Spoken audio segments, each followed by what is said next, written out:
ಓಂ ಶ್ರೀ ಗುರು ಬಸವಲಿಂಗಾಯ ನಮಃ. ಸರ್ವರಿಗೂ ಶರಣು ಶರಣಾರ್ಥಿ. ಅಹಿಂಸೆಯ ನಂತರದ ಸ್ಥಾನವನ್ನು ಪತಂಜಲಿ ಋಷಿಗಳು ಸತ್ಯಕ್ಕೆ ಕೊಟ್ಟಿದ್ದಾರೆ. ಸತ್ಯ ಅಂದರೆ ಏನು? ಸತ್ಯ ಪಾಲನೆ ಮಾಡೋಕ್ಕೆ ಸಾಧ್ಯವಾ? ಅದರಲ್ಲಿ ಎಷ್ಟು % ಸತ್ಯ ಇರಬೇಕು? ಯಾವುದು ಸತ್ಯ, ಯಾವುದು ಅಸತ್ಯ? ಇವೆಲ್ಲ ಪ್ರಶ್ನೆಗಳು ಬಹಳ ಇದೆ. ಮನುಷ್ಯ ಇನ್ನೂ ಒಂದು ತಂತ್ರ ಮಾಡ, ಅಥವಾ ತಿಳಿದವರೇ ಮಾಡಿದಂಥದ್ದು. ಮನುಷ್ಯ ಅಂದರೆ ಸಾಮಾನ್ಯ ಮನುಷ್ಯ ಅಲ್ಲ. ಕವಿಗಳು ಸತ್ಯವನ್ನು ಮನುಷ್ಯನ ಮೇಲೆ, ಅಂದರೆ ಸತ್ಯ ಪಾಲಸಂಗ ಮಾಡಬೇಕು ಅಂತ ಹೇಳಿ ಪ್ರಾಣಿಗಳ ಮೂಲಕ ಹೇಳಿಸಿದ್ರನ್ನು. ಪ್ರಾಣಿಗಳ ಉಪಮೆಗಳ ಮೂಲಕ. ನಾವೆಲ್ಲ ಚಿಕ್ಕವರಿದ್ದಾಗ, ನೀವು ಚಿಕ್ಕವರಿದ್ದಾಗ ಕೇಳಿರ್ತೀರ ಗೋವಿನ ಹಾಡು. ಸತ್ಯವೇ ನಮ್ಮ ತಾಯಿ ತಂದೆ, ಸತ್ಯವೇ ನಮ್ಮ ಬಂಧು ಬಳಗ, ಸತ್ಯವಾಕ್ಯಕ್ಕೆ ತಪ್ಪಿ ನಡೆದರೆ ಮೆಚ್ಚನ ಪರಮಾತ್ಮ. ಏನು ಮಾತು ಕೊಟ್ಟಿರ್ತೀವೋ ಆ ಪ್ರಕಾರ ನಡ್ಕೋಬೇಕು. ಅದಕ್ಕೋಸ್ಕರ ಗೋವನ್ನು ತಗೊಂಡು ಬಂದು ಹುಲಿ ಭೇಟಿ ಮಾಡಿಸಿ, ಆಮೇಲೆ ಅದು ತಿನ್ನಬೇಕು ಅಂತ ಹೋದಾಗ ಕರುಗೆ ಹಾಲು ಕೊಡಬೇಕು. ಇಲ್ಲ, ನೀ ಸುಳ್ಳು ಹೇಳ್ತೀಯ, ಹೋದ್ರೆ ಮತ್ತೆ ಬರಲ್ಲ. ಇಲ್ಲಪ್ಪ ಬರ್ತೀನಿ. ಗೊತ್ತಿದೆ ಕತೆ ನಿಮಗೆಲ್ಲ ಅಲ್ವಾ? ಒಂದು ಕರು ಹತ್ರ ಹೋಗಿ ಹಾಲು ಕುಡಿಸಿ ಕರುಗೆ ಸಮಾಧಾನ ಹೇಳ್ತಂತೆ. ಆಮೇಲೆ ಬಂದು ನಿಂತ್ಕೊಂಡು, ತಿನ್ನು ನನ್ನನ್ನು, ಖಂಡವಿದೆಕೋ, ಮಾಂಸವಿದೆಕೋ, ಗುಂಡಿಗೆ ಬಿಸಿ ರಕ್ತವಿದೆಕೋ. ಇದೇ ದೊಡ್ಡ ಸುಳ್ಳು. ಗೊತ್ತಾಯ್ತಲ್ಲ? ಈ ಹಾಡಿದೆಯಲ್ಲ, ಅದೇ ದೊಡ್ಡ ಸುಳ್ಳು. ಮೊದಲನೇದಾಗಿ ಈಕೆ ಕವಿ ಸಮಯ ಅಂತ ಕರೆದ್ರು ಮತ್ತದಕ್ಕೆ. ಆಮೇಲೆ ರವಿ ಕಾಣದ್ದನ್ನ ಕವಿ ಕಂಡ. ಭಾರತೀಯರ ದೊಡ್ಡ ದುರಂತ ಏನಾಯ್ತು ಅಂತಂದ್ರೆ, ಸತ್ಯದ ಬಗ್ಗೆ ಬಹಳ ಒಳ್ಳೆ ಒಳ್ಳೆ ವಾಕ್ಯಗಳನ್ನು ಬರೆದ್ರು. ಆಮೇಲಿಂದ ಒಳ್ಳೊಳ್ಳೆ ಹಾಡುಗಳನ್ನು ಬರೆದ್ರು, ಒಳ್ಳೆ ಕಥೆಗಳನ್ನು ಬರೆದ್ರು, ಕವಿತೆಗಳನ್ನು ಬರೆದ್ರು, ಕಾವ್ಯಗಳನ್ನೇ ಬರೆದ್ರು, ಎಲ್ಲ ಮಾಡಿದ್ರು. ಆದರೆ ತಾವು ಮಾತ್ರ ಭ್ರಷ್ಟಾಚಾರದಲ್ಲಿ ಸಿಕ್ಕಾಕೊಂಡ್ರು. ಇಡೀ ದೇಶ 2014ಕ್ಕಿಂತ ಮುಂಚೆ ಭಾರತ ದೇಶ ಭ್ರಷ್ಟಾಚಾರದಲ್ಲಿ ಪ್ರಥಮ ಬಂದ್ಬಿಡುತ್ತೆ ಅನ್ನೋ ಒಂದು ಲೆಕ್ಕಕ್ಕೆ ಬಂದ್ಬಿಟ್ಟಿತ್ತು. ಅಷ್ಟು ಜಾಸ್ತಿ ಭ್ರಷ್ಟಾಚಾರ ಆಗೋಗ್ಬಿಟ್ಟಿತ್ತು. ಈಗಲೂ ಇದೆ. ಈಗಲೇನು ಕಡಿಮೆ ಅಂದರೆ ಸ್ವಲ್ಪ ಮಟ್ಟಿಗೆ ಕಡಿಮೆ ಆಗಿದೆ ಅಷ್ಟೇ. ಕೆಲವು ಕ್ಷೇತ್ರಗಳಲ್ಲಿ ಕಡಿಮೆ ಆಗಿದೆ. ಆದರೆ ಇನ್ನೂ ಲಂಚಗೊಳಿತನ, ಭ್ರಷ್ಟಾಚಾರ, ಸುಳ್ಳು, ವಂಚನೆ ಇನ್ನೂ ಬಹಳ ಇದೆ. ನಾವು ಎಷ್ಟು ದಿವಸ ಈ ಶೃಂಗಾರ ವಾಕ್ಯಗಳನ್ನು ಕೇಳ್ಕೊಂತ, ಎಷ್ಟು ದಿವಸ ಈ ಮಕ್ಕಳಿಗೆ ಇದನ್ನು ಬಾಯ್ಪಾಟ್ ಮಾಡಿಸ್ಕೊಂತ ಇರೋದು? ಅದು ಬೇಡ. ಸತ್ಯವನ್ನು ಸಾಮಾನ್ಯವಾಗಿ ನಡ್ಕೊಂಡ್ರೂ ಸಾಕಾಗಿದೆ ನಮ್ಮ ದೈನಂದಿನ ಜೀವನದಲ್ಲಿ. ಆಮೇಲೆ ಭಾರತೀಯರಿಗೆ ಯಾಕಿಷ್ಟು ಭ್ರಷ್ಟಾಚಾರ ಆಯಿತು ಅಂತಂದರೆ, ಹೆಂಗಾರ ಮಾಡಿ ಶ್ರೀಮಂತರಾಗಬೇಕು. ಎಲ್ಲರ ಹುಚ್ಚು ಅದೇನೆ. ಒಳ್ಳೇದಾಗಬೇಕು, ಕ್ವಾಲಿಟೇಟಿವ್ ಇರಬೇಕು ಅನ್ನೋದನ್ನು ಬಿಟ್ಟು, ಅದು ಈ ಸ್ವಾತಂತ್ರ್ಯ ಬಂದಮೇಲೆ. ಸ್ವಾತಂತ್ರ್ಯಕ್ಕಿಂತ ಮುಂಚೆ ಇಷ್ಟೊಂದು ಅಲ್ಲ. ತುಂಬ ಚೆನ್ನಾಗಿತ್ತು ಭಾರತ ದೇಶ ಹಾಗೆ ನೋಡ್ಕೊಂಡ್ರೆ. ಆಮೇಲೆ ಬ್ರಿಟಿಷರು ಬರೋಕ್ಕೆ ಮುಂಚೆ, ಮುಸಲ್ಮಾನರು ಬರೋಕ್ಕೆ ಮುಂಚೆ ಸತ್ಯ ಅನ್ನುವಂಥದ್ದು, ಮತ್ತು ಈಗೇನು ನಾವು ಜಪಾನ್ ದೇಶದಲ್ಲಿ ನೋಡ್ತೀವಿ, ಒಂದು ವಸ್ತು ಬಿದ್ದಿದ್ರೆ ಅಥವಾ ಒಂದು ವಸ್ತು ಬಿಟ್ಟು ಹೋದರೆ ಅದು ನಾವು ಬರೋ ತನಕ ಅಲ್ಲೇ ಇರುತ್ತೆ. ಇವೆಲ್ಲ ಇತ್ತು ನಮ್ಮ ದೇಶದಲ್ಲಿ. ಇತ್ತು. ಬಹಳ ಚೆನ್ನಾಗಿ ನಡ್ಕೊಂಡಂಥ ದೇಶ ಇದು. ಬಹಳ ಚೆನ್ನಾಗಿ ನಡ್ಕೊಂಡಂಥದ್ದು. ಇಡೀ ಜಗತ್ತಿಗೆ, ಬರೀ ಭಾರತಕ್ಕಲ್ಲ, ಇಡೀ ಜಗತ್ತಿಗೆ ಸದ್ಯದ ಮಟ್ಟಿಗೆ, ಚೀನಾ ಆಗಲಿ, ಅಮೇರಿಕಾ ಆಗಲಿ, ಅಮೇರಿಕಾ ಅಂತೂ ಬಿಡಿ, ಅದು ಒಂದು 300 ವರ್ಷದ ಈ ಕಡೆ ಅದು ಮೊದಲು ಗೊತ್ತೇ ಇಲ್ಲ. ಅಂದರೆ ಅದರ ಅರ್ಥ ಅಲ್ಲಿ ಜನ ಇರಲಿಲ್ಲ ಅಂತಲ್ಲ, ಬುಡಕಟ್ಟಿನ ಜನ ಇದ್ದರು, ಕಾಡು ಮೇಡುಗಳಲ್ಲಿ ಇದ್ದರು. ಯುರೋಪಲ್ಲೂ ಅಷ್ಟೇ. ನಮ್ಮ ದೇಶದಲ್ಲಿ ಕಾವ್ಯಗಳು ಹುಟ್ಟುವಾಗ ಅಥವಾ ಯೋಗ ಹುಟ್ಟುವಾಗ ಯುರೋಪಲ್ಲಿ ಇನ್ನೂ ನಾಗರಿಕತೆಯೇ ಶುರುವಾಗಿರಲಿಲ್ಲ. ಅಂಥ ಸಂದರ್ಭದಲ್ಲಿ ಭಾರತ ದೇಶ ತುಂಬ ಚೆನ್ನಾಗಿತ್ತು. ಹಾಗಾದರೆ ಜನರಲ್ಲಿ ಇಷ್ಟೊಂದು ಅಪ್ರಾಮಾಣಿಕತೆ, ಭ್ರಷ್ಟಾಚಾರ, ಸುಳ್ಳು ಬರಕ್ಕೆ ಕಾರಣ ಏನಾಯ್ತು ಅಂತಂದ್ರೆ ಅದು ಪರಿಸ್ಥಿತಿಯ ಒತ್ತಡನೂ ಆಯ್ತು.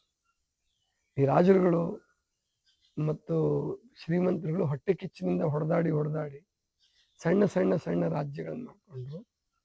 ಯುದ್ಧ ಅನ್ನುವಂಥದ್ದು ಅದೊಂದು ಉದ್ಯೋಗನೇ ಆಗೋಗ್ಬಿಡ್ತು. ಬಹಳ ದೊಡ್ಡ ದುರಂತ ಅಂದರೆ ಯುದ್ಧವನ್ನು ಒಂದು ಉದ್ಯೋಗ ಅಂತ ಒಪ್ಕೊಂಡ್ಬಿಟ್ರು. ಏನು ಮಳೆಗಾಲ ಕಳೆದು ಏನು ದಸರಾ ಅಂತ ಈಗೇನು ಆಚರಣೆ ಮಾಡ್ತೀರಲ್ಲ ನೀವು ಆಶ್ವೀಜ ಮಾಸದಲ್ಲಿ, ಅಲ್ಲಿಂದ ಎಲ್ಲಿ ತನಕ ಬೇಸಿಗೆ ಮತ್ತೆ ಮಳೆಗಾಲ ಶುರು ಆಗೋ ತನಕನೂ ರಾಜ ಯುದ್ಧ ಮಾಡ್ಬೋದು. ಯುದ್ಧವೇ ಧರ್ಮ ಆಗೋಗ್ಬಿಟ್ಟಿತ್ತು. ಇದು ಬಹಳ ದೊಡ್ಡ ದುರಂತ ಆಯ್ತು. ಬುದ್ಧ, ಮಹಾವೀರ, ಅದಕ್ಕಿಂತ ಇನ್ನೂ ಎಷ್ಟೆಷ್ಟೋ ಜನ ಋಷಿಗಳು ಜನಿಸಿದಂಥ ನಾಡು. ಆಮೇಲೆ ಆ ಕಾಲದಲ್ಲೂ ಕೂಡ ಕಾವ್ಯಗಳ ರಾಮಾಯಣ ಮಹಾಭಾರತ ಏನು ಉಟ್ಕೊಳ್ತಾ ಇದ್ವಲ್ಲ, ಆ ಸಂದರ್ಭದಲ್ಲೂ ಸುಳ್ಳು ಶುರು ಆಯಿತು. ಸಾಹಿತ್ಯದ ಹೆಸರಿನಲ್ಲಿ ಈಗ ಹನುಮಂತನ ಬಾಲ ಕಟ್ಟಿದ್ದಾಗಲಿ, ಜಾಂಬವಂತನ ಕರಡಿ ಅಂತ ಕರೆದಿದ್ದಾಗಲಿ, ಇವೆಲ್ಲ ಸುಳ್ಳುಗಳೇ. ಅದಕ್ಕೆ ಕೃಷ್ಣೇಗೌಡರು ಬಹಳ ಚೆನ್ನಾಗಿ ತಮಾಷೆ ಮಾಡ್ತಾರೆ. ಕೃಷ್ಣೇಗೌಡರು ಅಂತ ಹೇಳೋ ಹಾಸ್ಯ ಸಾಹಿತಿ. ಅದು ಅವರು ಬೇರೆ ಸಾಹಿತಿಗಳ ಥರ, ಬೇರೆ ಹಾಸ್ಯದವ್ರ ಥರ ಅಲ್ಲ. ಅವರು ತುಂಬ ಚೆನ್ನಾಗಿ ಓದ್ಕೊಂಡಿದ್ದಾರೆ. ಜೊತೆಗೆ ಕ್ಲಾಸಿಕ್ ಹಾಸ್ಯ ಅಂತ ಕರಿಬೋದು ಅವ್ರನ್ನ. ಎಷ್ಟು ಚೆನ್ನಾಗಿ ಹೇಳ್ತಾರೆ ಅಂತಂದರೆ, ಈ ಕವಿಗಳಷ್ಟು ದೊಡ್ಡ ಸುಳ್ಳುಗಾರ ಯಾರೂ ಇಲ್ಲ ಅಂತಾರೆ. ಲಾಯರ್ಗಳು ಅಷ್ಟು ಸುಳ್ಳು ಹೇಳಲ್ಲ ಕೋರ್ಟಲ್ಲಿ, ಅಷ್ಟು ಸುಳ್ಳು ಕವಿಗಳು ಹೇಳ್ತಾರೆ ಅಂತ ಬರೀತಾರೆ ಅವ್ರು. ನಿಜನೂ ಕೂಡ. ತನ್ನ ಇಷ್ಟವಾದ ವ್ಯಕ್ತಿಯನ್ನು ವೈಭವೀಕರಿಸೋದಕ್ಕೋಸ್ಕರವಾಗಿ ಪವಾಡಗಳು, ಸುಳ್ಳುಗಳು, ಆಮೇಲೆ ಇಲ್ಲದ ಮೌಲ್ಯಗಳನ್ನು ತುಂಬಿ ತಾನೇನು ಆಚರಣೆ ಮಾಡೋಕ್ಕಾಗಲ್ವೋ ಅದನ್ನೇ ಹೇಳೋದು. ಇವತ್ತು ಜಪಾನ್ ದೇಶ ಸಣ್ಣ ದೇಶ ಆದರೂ ಕೂಡ ಪರಕೀಯರ ದಾಸ್ಯಕ್ಕೆ ಸಿಗಲಾರದೆ ಬದುಕ್ತು, ಕಠಿಣತೆಗಳ ನಡುವೆ ಬದುಕ್ತಾ ಇದೆ ಅದು. ಅಂದರೆ ಅಲ್ಲಿ ಭೂಕಂಪಗಳು ಜಾಸ್ತಿ, ಅಗ್ನಿಪರ್ವತಗಳು ಜಾಸ್ತಿ, ಮತ್ತು ದ್ವೀಪಗಳ ರಾಷ್ಟ್ರ ಅದು. ಅಂದರೆ ಒಂದನ್ನೊಂದು ಅನೇಕ ದ್ವೀಪಗಳು ಸೇರಿ ಜಪಾನ್ ಆಗಿರ್ತಕ್ಕಂಥದ್ದು. ಮತ್ತು ನಮಗೇನು ಸಮಸ್ಯೆಗಳಿದಾವೆ ಅವೆಲ್ಲ ಅವ್ರಿಗೆ ಜಾಸ್ತಿ ಇದಾವೆ. ಈಗ ಜನಸಂಖ್ಯೆ ಸಮಸ್ಯೆ ಅಂತೀವಲ್ಲ ನಾವು, ಈ ಡೆಲ್ಲಿನಲ್ಲಿ ಒಂದು 3,40,00,000 ಜನ ಇರ್ಬೋದು ಅಂತ ಇಟ್ಕೊಳ್ಳಿ. 3,30,00,000 ಜನನೋ 40,00,000 ಜನ ಡೆಲ್ಲಿಲಿದ್ದರೆ, ಟೋಕಿಯೋದಲ್ಲಿ 3,70,00,000 ಜನ ಇದ್ದಾರೆ. ಆದರೆ ನಮ್ಮಷ್ಟು ಕೆಡಿಸ್ಕೊಂಡಿಲ್ಲ, ನಮ್ಮಷ್ಟು ಹೊಲಸು ಮಾಡ್ಕೊಂಡಿಲ್ಲ. ಜನಸಂಖ್ಯೆ ಇಲ್ಲದಲ್ಲಿ ಚೆನ್ನಾಗಿರೋದೇನು ದೊಡ್ಡದಲ್ಲ. ಈಗ ಸಿಂಗಾಪುರ, ಆಮೇಲಿಂದ ಆಸ್ಟ್ರೇಲಿಯಾ, ಇವೆಲ್ಲ ಸ್ವಚ್ಛತೆ, ಶಿಸ್ತು, ಸಮಯ ಪಾಲನೆ ಕಾಯ್ಕೊಂಡಿದ್ದು ದೊಡ್ಡದಲ್ಲ. ಅದೇನು ಭಾಳ ದೊಡ್ಡದಲ್ಲ. ಯಾಕಂದರೆ ತುಂಬ ಜನಸಂಖ್ಯೆ ಕಡಿಮೆ ಇದೆ, ಪೊಲೀಸ್ ವ್ಯವಸ್ಥೆ ಇದೆ, ಭಯ ಅಲ್ಲಿ, ಭಯಕ್ಕೋಸ್ಕರ ಕಾನೂನು ಪಾಲಿಸೋದು ಬೇರೆ. ಆದರೆ ಜಪಾನ್ ದೇಶದಲ್ಲಿ ಅಲ್ಲಿ ಜನಸಂಖ್ಯೆನೂ ಭಾಳ ಇದೆ, 12 ಕೋಟಿ ದಾಟಿದೆ. ರಷ್ಯಾದ ಹತ್ತತ್ರ ಬರ್ತಾ ಇದೆ. ರಷ್ಯಾದ ಯಾವುದೋ ಒಂದು ಸಣ್ಣ ರಾಜ್ಯ ಇದ್ದಷ್ಟೇ ಜಪಾನ್ ಇರೋದು. ನಮ್ಮ ಆಂಧ್ರ ತೆಲಂಗಾಣ ಕೂಡಿದರೆ ಎಷ್ಟಾಗ್ಬೋದು, ಅಥವಾ ಆಂಧ್ರ ತೆಲಂಗಾಣ ಅಂತ ಇಟ್ಕೊಳ್ಳಿ, ಅಷ್ಟು ಮಾತ್ರ ಜಪಾನ್ ಇರೋದು. ಉತ್ತರ ಪ್ರದೇಶಕ್ಕಿಂತ ಸಣ್ಣದು, ಬಿಹಾರಕ್ಕಿಂತ ಸಣ್ಣದು ಜಪಾನ್, ಪಶ್ಚಿಮ ಬಂಗಾಳಕ್ಕಿಂತ ಸಣ್ಣದು. ಆದರೆ ಅಲ್ಲಿ ಎಷ್ಟು ಚೆನ್ನಾಗಿ ಕಾನೂನು ಮತ್ತು ಸುವ್ಯವಸ್ಥೆ ಇದೆ ಅಂದರೆ, ಶಿಕ್ಷಣ ತುಂಬ ಚೆನ್ನಾಗಿದೆ. ನೀವು ಶಿಕ್ಷಣವನ್ನು ಸರಿಪಡಿಸಲಾರದೆ ಹೋದರೆ, ಶಿಕ್ಷಣದಲ್ಲಿ ಗುಣಮಟ್ಟ ತರದೆ ಹೋದರೆ, ಸಣ್ಣ ಮಕ್ಕಳಿಂದ ನೀವು ಈ ಮೌಲ್ಯಗಳನ್ನು ಕಲಿಸದೆ ಹೋದರೆ, ಬಡತನದಲ್ಲಿ ಬಾಳೋಣ, ಆರೋಗ್ಯವಾಗಿ ಬಾಳೋಣ, ಬಡತನದಲ್ಲಿ ಬಾಳೋಣ, ಮೌಲ್ಯಯುತವಾಗಿ ಬಾಳೋಣ ಅನ್ನೋದನ್ನು ನೀವು ಸಣ್ಣದರಿಂದ ಕಲಿಸದೆ ಹೋದರೆ ದೊಡ್ಡವರನ್ನು ಬರಲ್ಲ. ಏನು ಮಾಡಿದ್ರು ಬರಲ್ಲ. ಈಗ ಮೋದಿಗೆ ಯಾಕೆ ಬಂದಿದೆ ಅಂದರೆ, ಅವ್ರ ತಾಯಿ ತಂದೆ, ತಾಯಿಯಿಂದ ಬಂತು, ಮತ್ತು ಜನ್ಮ ಜನ್ಮಾಂತರ ಸಂಸ್ಕಾರನೂ ಇರುತ್ತೆ. ಸುಮ್ಮನೆ ಅಲ್ಲ ಅದು. ಜನ್ಮ ಜನ್ಮಾಂತರ ಸಂಸ್ಕಾರದಿಂದ ಅವರು ಆ ಮಟ್ಟದಲ್ಲಿದ್ದರೂ ಕೂಡ, ಅಂದರೆ ಬಡತನದಿಂದ ಬಂದ್ರೂ ಈ ಮಟ್ಟಕ್ಕೆ ಬೆಳೆಯೋಕ್ಕೆ ಸಾಧ್ಯ ಆಗಿದ್ದು ಸತ್ಯ, ಪ್ರಾಮಾಣಿಕತೆ ಅಳವಡಿಸ್ಕೊಂಡಿದ್ದರಿಂದ. ಈಗ ನಮ್ಮಲ್ಲಿ ಹೇಳ್ತಿದ್ರು ಮೊದಲು, BJP ಗೌರ್ಮೆಂಟ್ ಬಂದಾಗ ಯಡಿಯೂರಪ್ಪನವ್ರು ಭಾಷಣ ಮಾಡಿದ್ರು, ಇನ್ನು ಕಾಂಗ್ರೆಸ್ಸಿಗೆ 15-20 ವರ್ಷ ಆದರೂ, 30 ವರ್ಷ ಆದರೂ ಬಿಟ್ಕೊಡಲ್ಲ ನಾವು. ಎಲ್ಲಿ ಬಿಟ್ಕೊಡ್ರ, 4 ವರ್ಷನೂ ಸರಿಯಾಗಿ ನಡೆಸೋಕ್ಕಾಗಲಿಲ್ಲ. ಕಾರಣ ಏನು ಅಂದರೆ ಭ್ರಷ್ಟಾಚಾರ, ಆಪರೇಷನ್ ಕಮಲ, ಅಥವಾ ಸ್ವಾರ್ಥ, ಆಮೇಲೆ ಲಾಲಸೆ, ನಾನು ಮುಖ್ಯಮಂತ್ರಿ ಆಗಬೇಕು. ಇದು ಆ ಪಕ್ಷದಲ್ಲಿ ಇದ್ದವ್ರಿಗೂ ಕೂಡ ಸಾಧ್ಯ ಆಗಲಿಲ್ಲ ಅಂತಂದರೆ ಆಪರೇಷನ್ ಕಮಲ ಮಾಡಬಾರ್ದು. ಅದು ಭ್ರಷ್ಟಾಚಾರನೇ, ಅದು ಕೂಡ ಅಸತ್ಯನೇ. ಆದ್ದರಿಂದ ನಾವಿಲ್ಲಿ ತಿಳ್ಕೋಬೇಕು, ಈ ಶಿಕ್ಷಣದಲ್ಲಿ ನೀವು ಸರಿಯಾದದ್ದನ್ನು ಮಕ್ಕಳಿಗೆ ಕಲಿಸದೆ ಹೋದರೆ, ಸಣ್ಣ ಮಕ್ಕಳಿಂದ ಕಲಿಸದೆ ಹೋದರೆ, ಆಮೇಲೆ ಸಣ್ಣ ಮಕ್ಕಳಿಂದ ಗಟ್ಟಿಗೊಳಿಸ್ಬೇಕು ಅವರನ್ನು. ಈಗ ಮೋದಿ ಯಾಕೆ ಅಷ್ಟು ಸಮರ್ಥರು ಮತ್ತು ಒಳ್ಳೊಳ್ಳೆ ನಿರ್ಧಾರ ತಗೊಳಕ್ ಸಾಧ್ಯ? ಅವ್ರ ದೈಹಿಕ ಆರೋಗ್ಯ ಮೊದಲು ಚೆನ್ನಾಗಿದೆ. ಯಾರು ದೈಹಿಕ ಆರೋಗ್ಯ ಕೆಡಿಸ್ಕೊಳ್ತಾರೋ ಅವ್ರ ಮಾನಸಿಕ ಆರೋಗ್ಯನೂ ಕೆಡ್ತದೆ. ಮಾನಸಿಕ ಆರೋಗ್ಯ ಕೆಡ್ತು ಅಂದರೆ ಬೌದ್ಧಿಕ ಆರೋಗ್ಯ ಕೆಟ್ಟು ಹೋಗುತ್ತೆ, ಬುದ್ಧಿ ವಕ್ರ ಆಗುತ್ತೆ. ಬುದ್ಧಿ ವಕ್ರ ಆದಮೇಲೆ ಇನ್ನು ಮೌಲ್ಯಗಳು ವಕ್ರ ಆಗಲೇಬೇಕಲ್ಲ. ಆದ್ದರಿಂದ ಇನ್ಮೇಲೆ ಅದು ಪ್ರಕೃತಿ ಮಾಡ್ತಾ ಇದೆ. ಕಾವ್ಯ, ಕವಿತೆ, ಪುರಾಣ, ಏನು ಉಪನಿಷತ್ತು ಎಲ್ಲವೂ ಪ್ರಯೋಜನ ಇಲ್ಲ ನೀನು ಚೆನ್ನಾಗಿ ಆಗದೆ ಹೋದರೆ, ನೀನು ಗಟ್ಟಿಗೊಳ್ಳದೆ ಹೋದರೆ ಈ ಪುಸ್ತಕಗಳು ನಿಮ್ಮನ್ನು ಉದ್ಧರಿಸಲ್ಲ. ಆದ್ರೆ ಪುಸ್ತಕಗಳನ್ನೇ ದೇವರು ಅಂತ ಮಾಡಿದೀವಿ ನಾವು. ಗ್ರಂಥ ಸಾಹೇಬ್ ಅಂತ ಹೇಳಿ ಸಿಕ್ಕರು ಮಾಡ್ಕೊಂಡು ಅದಕ್ಕೆ ನಮಸ್ಕಾರ ಮಾಡ್ತಾರೆ. ಇಲ್ಲ, ಪುಸ್ತಕ ಉದ್ಧಾರ ಮಾಡಲ್ಲ ನಿಮ್ಮನ್ನು. ಪುಸ್ತಕಗಳಲ್ಲಿರುವ ಮೌಲ್ಯ ನಿಮ್ಮ ತಲೆ ಒಳಗಡೆ ಬರೆದೇವೆ. ವಚನ ಸಾಹಿತ್ಯ ಬಹಳ ಅದ್ಭುತವಾಗಿದೆ, ಹೌದು. ಇಡೀ ಜಗತ್ತಿನಲ್ಲಿ ಕಿರೀಟಪ್ರಾಯವಾಗಿದೆ, ಹೌದು. ಎಲ್ಲ ಸರಿ.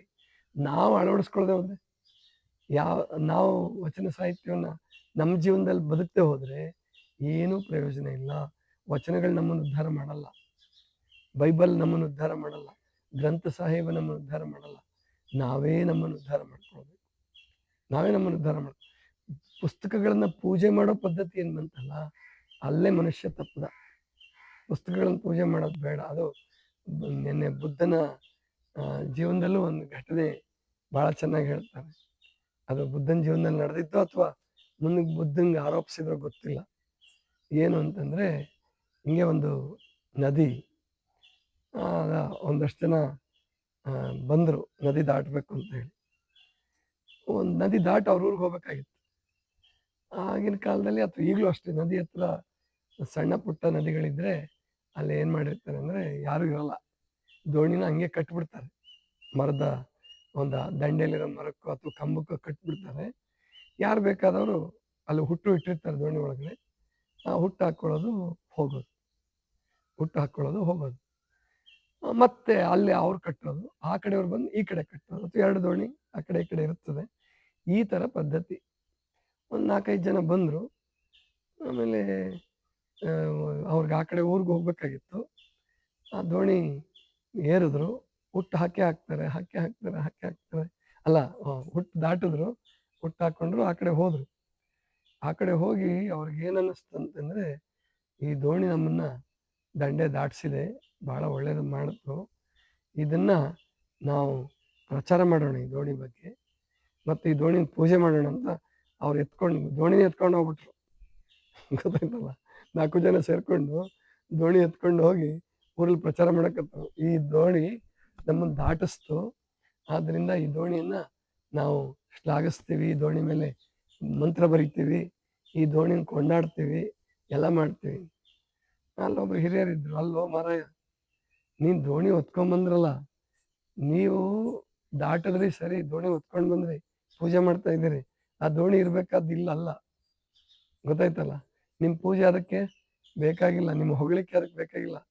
ಆ ದೋಣಿಗೆ ಮಾಡಬೇಕಾದಿಷ್ಟೇ. ಆ ದೋಣಿನ ನೀವು ನಿಜವಾಗಿ ದೋಣಿನ ಪ್ರೀತಿಸೋದಾದ್ರೆ ಅಲ್ಲೇ ಕಟ್ಟಿ ಬನ್ನಿ ಹೋಗಿ. ಯಾಕೆ ಇನ್ನೊಬ್ಬ ಉಪಯೋಗಿಸ್ಕೊತಾನೆ, ಇನ್ನೊಬ್ರು ಉಪಯೋಗಿಸ್ಕೊತಾರೆ. ಅಂದರೆ ಈ ಧರ್ಮವನ್ನು, ಪುಸ್ತಕಗಳನ್ನು ನಾವೇನು ಮಾಡಿದ್ವಿ, ಮೌಲ್ಯಗಳನ್ನು ಬರೀ ಆರಾಧಿಸೋದು, ಪೂಜೆ ಮಾಡೋದು, ಹೊಗಳೋದು, ವ್ಯಕ್ತಿಗಳನ್ನಾಗಲಿ ಗುರುಗಳನ್ನಾಗಲಿ ಏನು ಅವ್ರ ಬಗ್ಗೆ ಬರೆದಿದ್ದು ಅವ್ರ ತತ್ವನ ಅಳವಡಿಸ್ಕೊಳಂಗೆ ಇಲ್ಲ.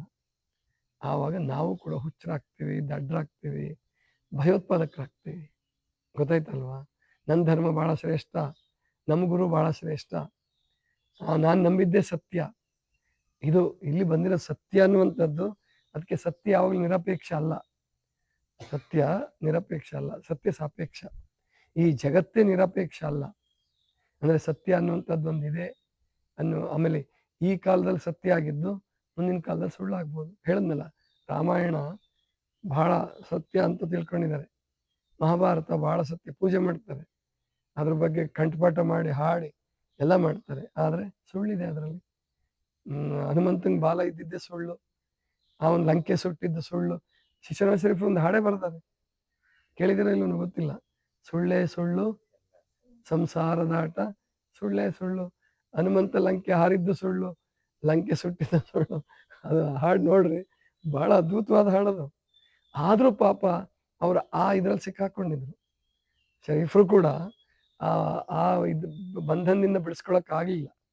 ಆ ಪುರಾಣಗಳ ಬಂಧನದಿಂದ, ಆ ಮೂರ್ತಿಗಳ ಬಂಧನದಿಂದ ಅವ್ರಿಗೂ ಕೂಡ ಬಿಡಿಸ್ಕೊಳಕ್ಕಾಗಲಿಲ್ಲ. ಇದೇ ಭಾರತ ದೇಶದ ದುರಂತ. ಇವತ್ತು ನಾವು ಒಂದು ರೀತಿ ಅಮೇರಿಕಾದವರ ವಿಜ್ಞಾನಿಗಳ ಭೌತವಾದವನ್ನು ಅಳವಡಿಸ್ಕೋಬೇಕು. ಎಲ್ಲಿಂದ್ರೆ ಸತ್ಯವನ್ನು ಹುಡುಕುವಾಗ.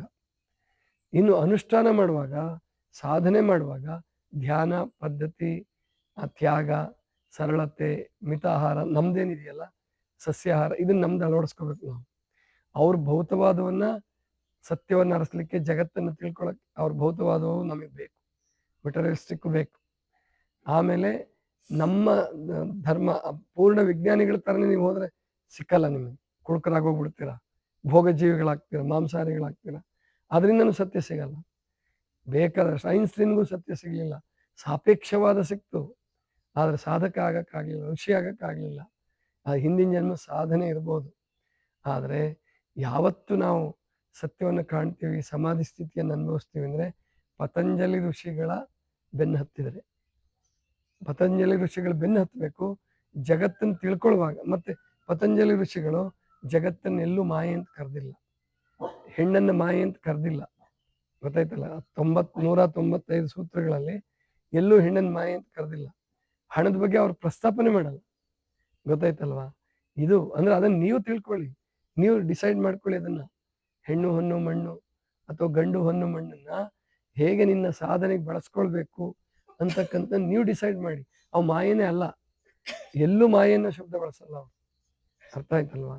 ಆದ್ರಿಂದ ಸತ್ಯವನ್ನ ನೀವು ಡಿಸೈಡ್ ಮಾಡ್ಲಿಕ್ಕಾಗಲ್ಲ, ಅದನ್ನು ನಡ್ಕೋಬೇಕು, ಅದ್ರ ಬಗ್ಗೆ ಸರಿಯಾಗಿ ಅರ್ಥ ಮಾಡ್ಕೊಳ್ಬೇಕು, ಸನ್ಮಾರ್ಗದಲ್ಲಿ ಸತ್ಯ ಮಾರ್ಗದಲ್ಲಿ ನಡಿಬೇಕು. ಇದಿಷ್ಟು ಇವತ್ತಿನ ಚಿಂತನ. ಸರ್ವರಿಗೂ ಶರಣು ಶರಣು.